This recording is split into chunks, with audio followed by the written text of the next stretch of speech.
Chers amis, avant de vous lancer à corps perdu dans cette interview au long cours avec l'illustre, l'immense Dave WECKL, je tenais à vous faire un petit disclaimer en début de vidéo. Je tenais à remercier Buddy Drumcamp.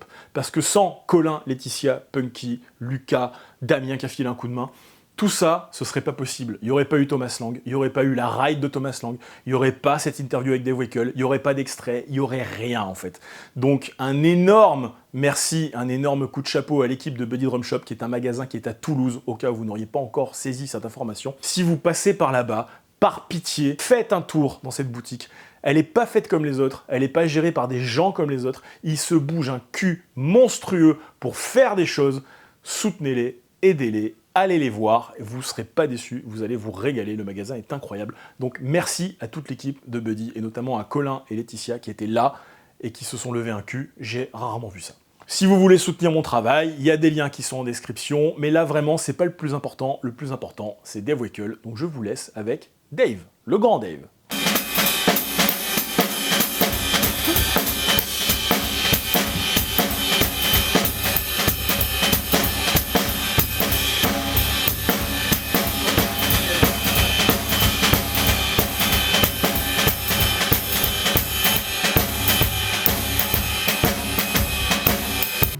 Bonjour à tous, bienvenue sur FRENCHGRIP Channel. Vous le reconnaissez, il est à côté de moi, la légende, monsieur Dave WECKL, qui, avec Thomas Lang, a participé à un drum camp organisé par Buddy Drumcamp. Et c'était incroyable.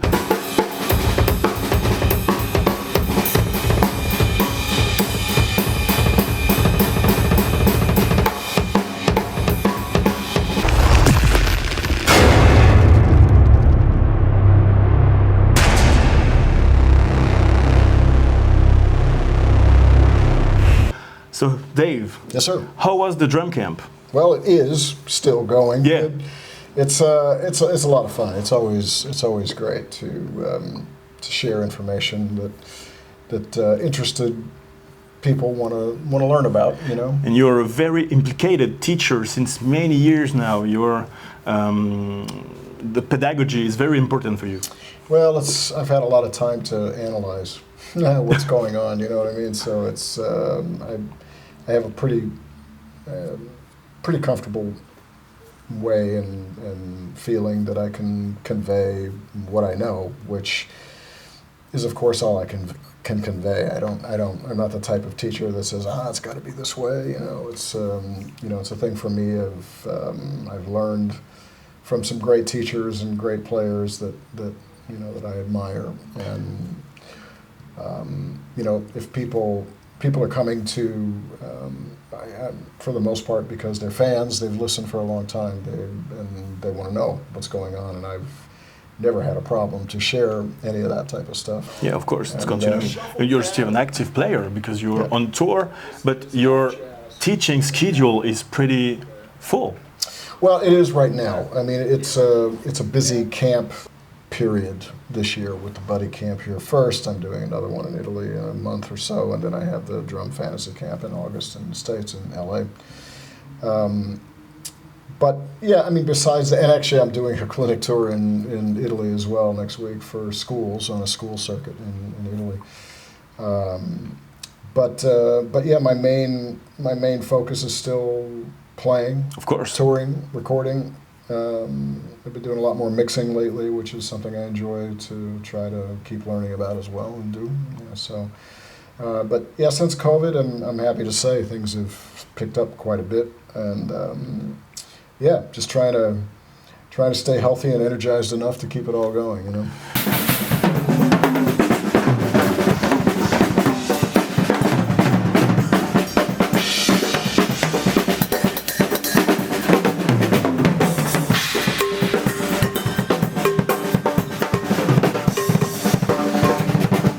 Something that people don't know is that, of course, you're American, but you don't live in America since many years now. You're in Italy. That's not true, actually. Oh. I'll correct that. Yeah, I live in Italy part-time with my wife, Clivia, and we're there part-time. She lives there all the time. I live, 4 years ago, I moved back to St. Louis, to my hometown from LA, got out of LA.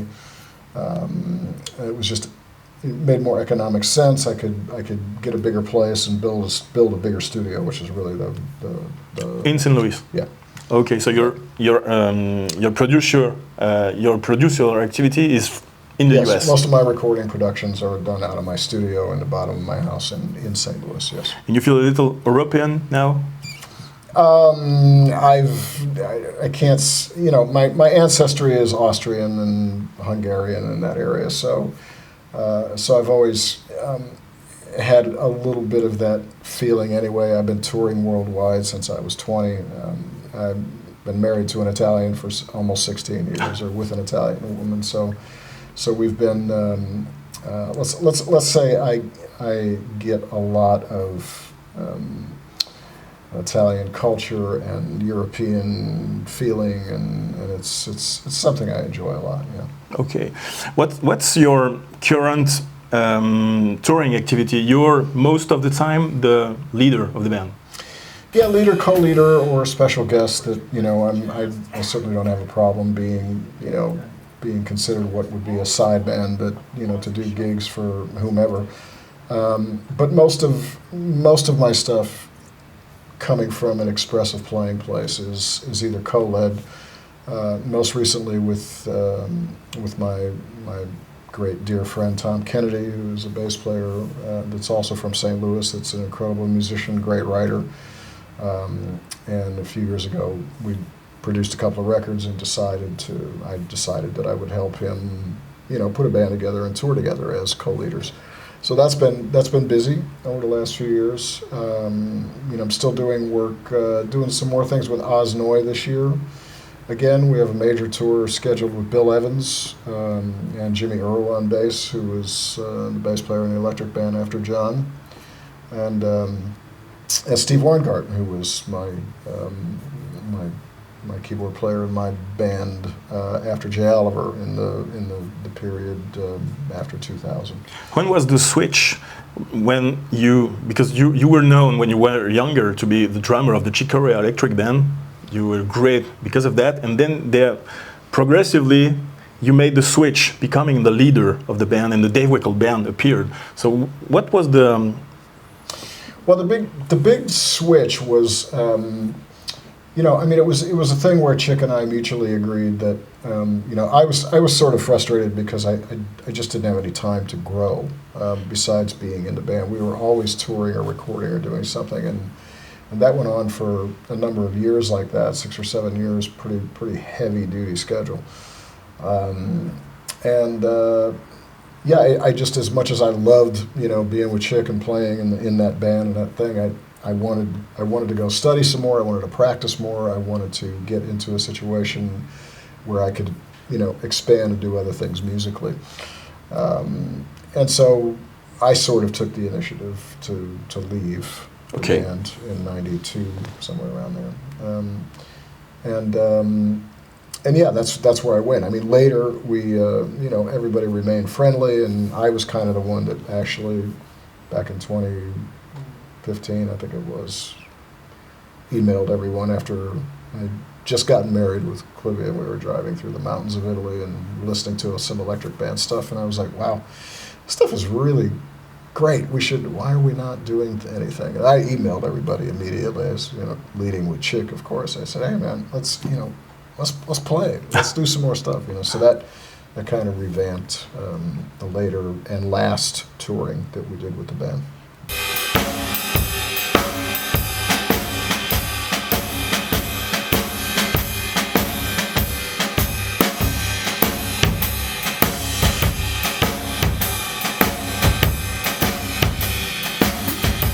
It's like things that we saw with the big bands before, with Buddy Rich and all that guys. And you're the leader of the band. It's pretty rare nowadays to see a drummer, a composer, to be the leader. Yeah, I mean, you know, Billy Cobham is still doing it. You know, there's a couple of us that, you know, Steve Smith will take his bands out, you know, Vital Information. Yeah, he's the star of that. You know, it's, yeah, it's different. I don't, like I said, I haven't done like just a leader band in a while as far as touring goes. 2019, I went back to St. Louis and did a show, put the band back together and did a show for Autumn Hill Records, the Silverman Brothers, in Chesterfield, which was kind of like responsible for me rechecking out my hometown again, you know. And that was the last time I did a live, you know, gig with my name as a leader. Okay. Yeah, being a leader is difficult. It's you know, and especially from the drum chair, it's, you know, it's nowadays, I guess it's even more strange, you know, because, you know, there should be a front man of sorts, but yeah, I mean, going back to the days of, you know, Buddy Rich leading a band, and Billy Cobham, I'm having trouble coming up with drum leaders after that, like that would go out and lead a band. I think most, you know, I know Vinny did a record, you know, Dennis Chambers did a record, and I think maybe those guys tried a little bit of leader touring, and I think they just said, because your run is, it's obvious, it's the Dave WECKL band. Yeah. Yeah, I mean, I got to a point where I wanted to, you know, do it all my way. I wanted to select the material, co-write the material, count off the tempos, do the booking of the dates that worked, so that we weren't totally killing ourselves, and you know, just to do it my own way. But it's, I mean, it's a lot of work being. And you kept some habits, because you have your own mixing console on stage. You send some signals to the front guy. It's the leader habits. Yeah, I mean, the whole thing of mixing the drums and doing that myself, that's, I mean, that's something that I've, you know, it's not a standard thing to do, and it doesn't work all the time 100%. But I just developed the notion that I wanted my instrument to sound like my instrument. You know, when you think about guitar, you don't have a microphone on each string. You don't have somebody dictating the way that you play your instrument. So for me, it just made sense. It's like, look, I know enough about, you know, the live sound and mixing to be dangerous, and, you know, but seriously, you know, I have a system with the microphones, the drums, the mixer, you know, everything is the same every day except the room and the PA. And so, you know, when I work with engineers that I don't know, you know, I always invite them to help. I'm not going to sit there and think I can do it from the stage by myself. So I need the assistance. I ask a lot of drummers hanging around, hey man, balance, you know, but I know the EQ and the sound of what's going on is going to be right if the house is tuned correctly.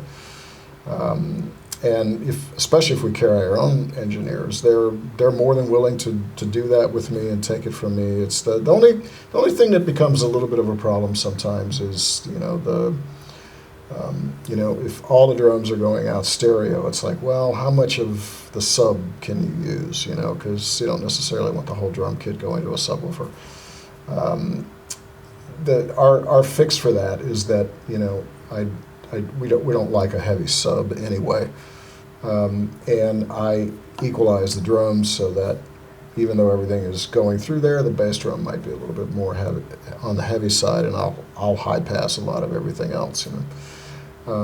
And it works, but sometimes I will be the one that says, hey, especially in a bigger place, I'm like, look, let's at least, you take the bass drum separately, the bass drum and the overheads, and I'll send you the rest, and then you kind of have a little bit more control.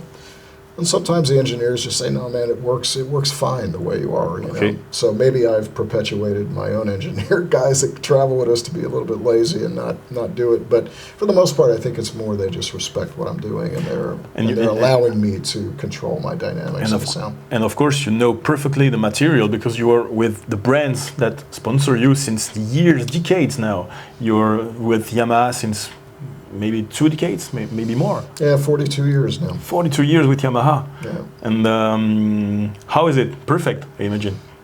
I mean, nothing's perfect. We're always striving to you know, to make the product better, and I have a lot of input with the company. I have for at least 30 years of that time, and you know, it can be difficult with, you know, multinational companies, you know, being Japan and America. But for the most part, they're a great bunch of people. They're a great company that support the artists, and they listen to the artist. They support when they can with clinics. You know, I don't get paid to play the instrument. I never have. You know, so whether that's good or bad, I know that I've been offered money in the past to go somewhere else, but it's not. You know, there's more things than money sometimes that mean more. You know, so my relationship with the company and the people in it. You know, it's a win-win situation, and I still stand by the instrument. I just don't like any other drums as much as I like. And you have the PHX one at the studio. I have a couple Phoenix kits. That's right. Yeah, and Phoenix PHX is the kind of the Bentley certainly of Yamaha's drums, but in my opinion, of almost any drum that's made. They're the combination of woods and you know, the total design of the drums are incredible. And you probably have the same kind of situation with Sabian, because it's been decades too. Well, Sabian has, you know, when they invited me to come and try out some things and allowed me to create. Yeah, because you create lines, you create full lines. Yeah, I mean, the reason I went at that time was because product-wise, I wasn't completely happy where I was before. I was at Zildjian, and you know, of course, they make great cymbals. They had, you know, I loved the rides, especially, and all their stuff that they made. Back when I was back with them, though, they couldn't make a crash cymbal that I liked or that would not crack. So they were going through a period where it was tough, and I had the opportunity to really go and make something that I wanted to do, and that was the other thing, that Zildjian was not really, they didn't do that. They didn't really offer signature stuff. They didn't, it was just that's the way they ran the company, and that's fine, totally respect that. But Sabian gave me the opportunity, they gave a lot of artists the opportunity to create something, and I had a vision with what I wanted to make, because I knew they didn't make it. So let's be sure, you're responsible for the HHX. Evolution and Legacy. Those are my creations, along with Mark Love and Dave, that was at the factory then. I'm sure he still is, I'm not sure actually. But Mark Love was the co-designer with me, like getting everything, putting the know-how of how to make the cymbals and the sound that I wanted, the feel that I wanted, with specifically the Evolution, because that was the main focus. And Legacy was created because I got stuck there over 9/11. Okay. I couldn't go home, so I was there for 3 or 4 days more, and we're like, okay, well, let's make some jazz cymbals, which ended up turning out to be more than jazz cymbals, but that's how the Legacy line was created. And what's incredible is that those lines now are very huge. There are numerous cymbals in the lines you created, and many people use it, but not only jazz fusion drummers or jazz drummers, many people. Yeah.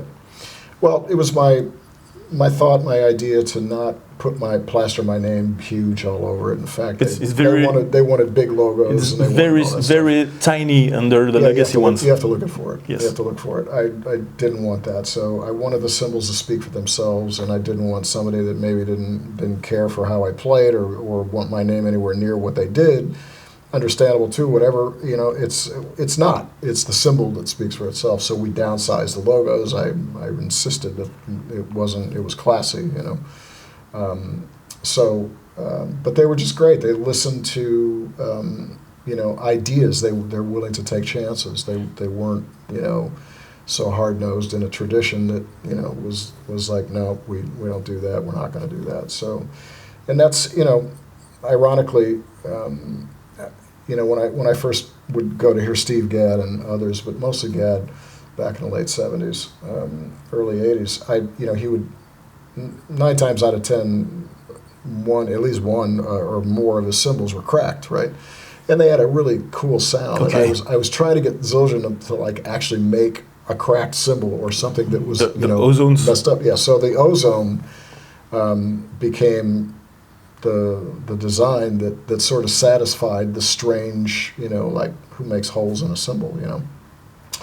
And, you know, it wasn't completely my idea. I was walking through the factory, you know, and I saw these little splashes with these little holes in them, and I said, what's that? And they said, well, it's, you know, never made it to market. Nobody, you know, it wasn't, you know. And I said, you ever try to put that in a big symbol instead of just a splash symbol? And they're like, well, no, not yet. And I said, okay, so let's take the evolution. Let's put some holes in there and see what it sounds like. And it just sounded great. So we were like, boom, now you can't find a symbol without a hole in it. So we were first. Yeah, of course. So that's not a mystery. You're in your 60s now, yeah. And you seem to still get all the passion you need and all the passion to share with people. It's very great because you've got a passion of the music, the drums, and the stuff. Well, you know, I'm all in. You know, always have been. I've always been into the aspect of the playing. Inspired by so many wonderful, great, incredible players, you know, of the past and still present in some cases.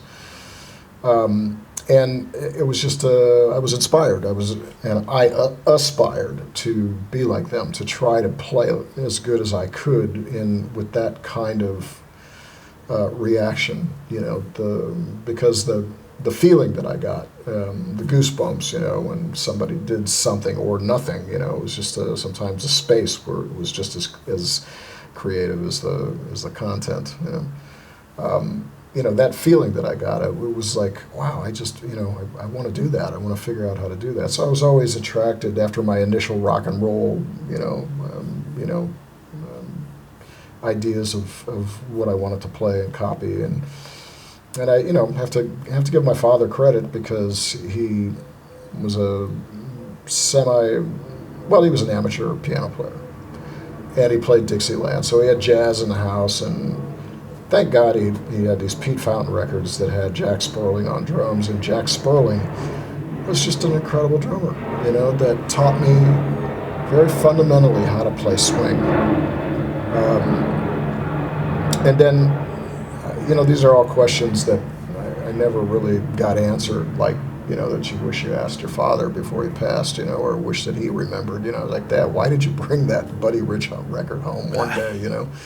Because that just turned into the whole other, you know, journey of exploring and trying to figure out that type of stuff, which led into the fusion stuff, and I'm meeting all these people, and, you know, big bands in the Midwest were very popular. So, you know, besides Buddy, there was, you know, I was introduced to Peter Erskine through Maynard Ferguson, and first Stan Kenton. You know, listening to Ed Soph on Woody Herman's record, listening to, you know, and before Erskine was Von Olen with Kenton, and you know, of course, Louis Bellson, and I later discovered, you know, other big bands that I wasn't really into, because I was so into Buddy, I was just into that, and then the fusion stuff with Billy Cobham, Brecker Brothers. I heard Harvey Mason with Harvey. I heard, then all of a sudden somebody played a cassette of Chick with Gad. And okay. I was like, what's that? Never heard anything like that in my life. So that became a total obsession and inspiration. You know? And now you're here to share this, and you're still obsessed by drums. Yeah, I mean, it's what I do. What else are we gonna do? You know, that's what I do. You know, I ever since I can remember, you know, in those days of being 12, 13. Yes, of course, I went through little periods at that age of distraction with, you know, with sports and girls and whatever, you know, and then it was like, you know, I had to make a decision. I had to, you know, either really pursue the sports thing, and I wasn't big enough, or I was like, I'm getting hurt now. I'm going to stop doing that. It's not a secret, but you were probably already good at drums. Well, you know, it did. You know, the easy stuff came naturally to me. The harder stuff was difficult, like it is for anybody. But I had the determination to keep doing it, and to keep learning, and to keep practicing. And yeah, you had teachers for a long time. And that was the other thing. I mean, I didn't really have the teachers until later. You know, I probably played for 7 years before I had a teacher. Besides my high school people, that, you know, those teachers kind of led in a direction a little bit, but most of what I was doing was coming from listening to records and copying. and just playing with, the records. And then, yes, my teacher, Bob Matheny, was the first guy that I had, then Joe Berger, then it was, when I moved out of the Midwest to the East Coast, it was, Gary Chester, Randy Jones was influential, Ed Soph, those were the people that I studied with. And then later it was, in that period after Chick, when I was wanting to study more, it was like, I saw Steve Smith getting incredibly better, like quickly, and I was like, dude, what are you doing? It's like, you got to go see Freddie. So Freddie Gruber became. And you changed the grip. You changed I didn't change the sticks. I changed the sticks, but I didn't change the grip. I just became aware as to what it was, and I could actually talk about it because I knew I understood. There's pictures of me in 1989 of, the one in particular that comes to mind is the old Yamaha picture with the piccolo. I had the hair and I had the sleeveless shirt, and it was the red Yamaha's blue poster. And if you look at the right hand, it's this grip, right? So it's the open gap here, and obviously, focusing more on the middle finger fulcrum area instead of closing down the gap in the front. So I was doing it.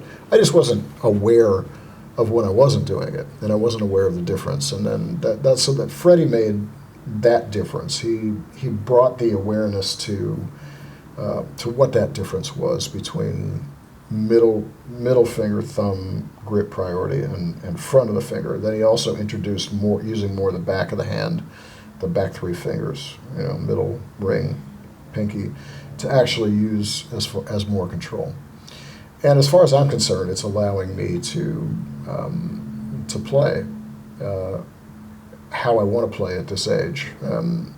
Because if I was still really clamping down on the front, I've got injury, I've got not a whole lot of cartilage here, and I'm still shying away from any kind of surgery or anything like that. So I'm staying, just trying to keep the diet healthy, experiment with different supplements and things that can help. But it's the grip, it's the approach that is saving my butt because there's just not a lot of pressure up here. I'm playing more from the back. And the traditional is that is what it is. It's how I grew up, so it's how I play. I just keep going with it because it's comfortable. It feels like me. It feels in the zone. And yeah, we keep going with it. And I have the passion of I love to teach. I love to share with people and see people get it. And at the end of the day, it's to do what it takes, to actually do what it takes to get to a level of full command, or even close to full command. I don't know if that's ever totally achievable, but to get close, it takes a lot of hours, man, a lot of repetitive practice, a lot of playing with people, a lot of playing, and a lot of folks just, maybe don't have that, that nurturing when they're young from parents that maybe don't have the place to do it. They don't, we make choices, some are good, some are not so good, so it's the choices that we make for the priorities that we need to have. And I always had the priority, once I could afford to buy my own house, it was based on where the studio was going to go. Of course. Of course. So, and it's still that way today. I moved back to my hometown where I could afford a bigger place just because I wanted a big studio. I'm doing a lot of filming now for my online school. Everything I'm doing requires filming. I wanted a bigger space. I was always stuffed into a 2-car garage space for everything, and I'm like, you know what? It's like this is what I do. It's my life. It's the last section of it, and I want to have a nice studio. Of course. Yeah. So I made that happen. Yeah. So Dave, thank you for this interview. Oh, my thank pleasure. you for being here. Thank you for the students who have a great moment with you since 2 days. It seems like they had a good time, so I'm happy for that. That's cool. Yeah, guys, si un jour vous voyez Dave WECKL faire un masterclass près de chez vous, allez-y, c'est fantastique. C'est d'un calme olympien, il explique plein de trucs. Et là, je raconte des trucs en français, il comprend pas. No idea what you're saying. It's good, thanks. Yeah, good. Thank you, Dave. Hey, thank you. All right. Ciao, everybody.